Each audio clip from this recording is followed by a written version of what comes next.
Hey, it's Thomas DeLauer with Antler Farms, and you've probably seen a lot of people talking about intermittent fasting. And if you've been looking around the internet, you've probably seen me talking about intermittent fasting quite a bit. So in this video, what I want to do is give the overall basics of intermittent fasting. But I also want to outline how important it is to strategically lay out exactly what you're going to eat after you break a fast. Because that, quite honestly, is even more important than the period of time in which you are fasting. So first and foremost, what is intermittent fasting? So intermittent fasting is where you purposely have a period of time where you abstain from eating. You don't eat. And then you have a smaller window of time that you do eat. So this is known as your fasting window and your eating window. Now, ordinarily, we see a lot of 16-hour fast and 8-hour eating windows, but you can push it however you'd like to. You can do more of an 18-hour versus 6-hour. You can do a 20-hour fast and a 4-hour eating window. The choice is yours, but the most common is a 16-hour fast and an 8-hour eating window. So the general premise of intermittent fasting is two things. One, you're reducing your calories. Okay? By simply reducing the amount of time that you're eating to a smaller window of time, we can't negate the effect of just reducing calories. Simply put, you can't be consuming too much food in a smaller period of time. And even if you try, it's significantly harder because of something known as stomach distensibility. That means your stomach actually shrinks during a fasting period. So when it does come time to eat, you simply don't have as much of a desire to actually eat so much. It's pretty amazing. Okay, we have a multitude of things that are happening when you're fasting though. So the other thing that we have to look at is the hormonal response. You see, even the Journal of Endocrinology had actually found that there is an increase in testosterone and an increase in luteinizing hormone for those that fast. What does that mean? That means that you actually have a boost in the hormones that trigger more testosterone production. So therefore, we have reduced calories that come along with intermittent fasting, but we also have a hormonal response that allows us to get a lot more of a positive effect from those reduced calories.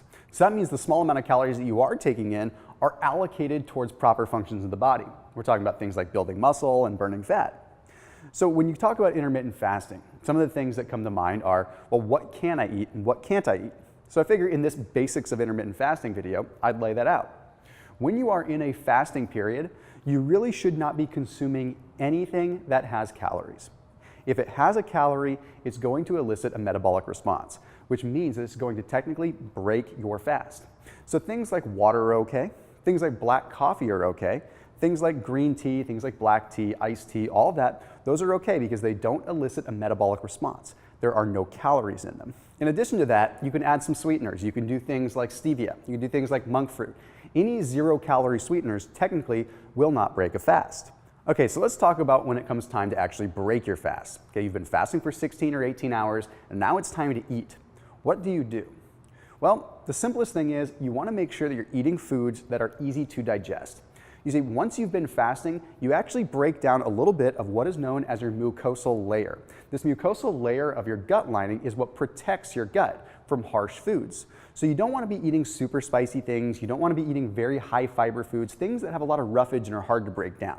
So you want to eat things that are easy to break down in your body. Okay, things like a nice easy whey protein isolate like Antler Farms has, or a pea protein, or something that's a little bit easier to break down. Even a collagen protein is easy on the body. And quite honestly, when you do break a fast, it's a great time to be getting some collagen in because it helps replace that gut mucosal layer. So therefore, it makes it so your gut can get back to normal function sooner rather than later.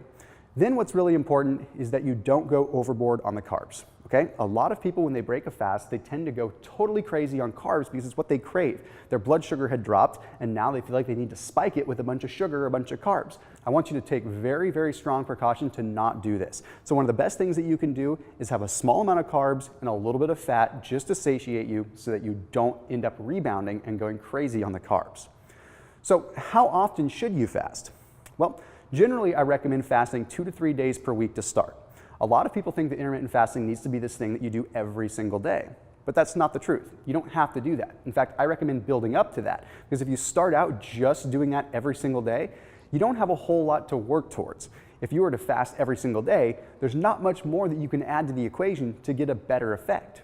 But that leads me to the next point. Who is intermittent fasting for? Well, this is a big question. The fact is, I think everyone can benefit from intermittent fasting.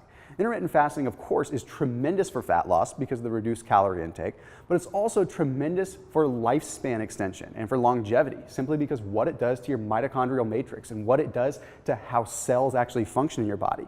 It allows them to work longer and ultimately survive more. Okay, then it's also really good for mental clarity. The production of ketone bodies and the utilization of fats in your body as a fuel source are very, very good fuel for the brain. So you end up getting a very clear, very, very clean way of thinking. So it's great for boosting that cognitive function. Then, of course, it's also good to boost sexual health. It's so good on estrogen levels, it's so good on testosterone levels, it can actually help rebound someone that is having issues with their sex drive or with their libido. Now, of course, there are a multitude of other reasons. Talking about cleansing, talking about detoxing, the list goes on and on. Heck, even people that are trying to build muscle can benefit from intermittent fasting simply because of what it does to your insulin sensitivity.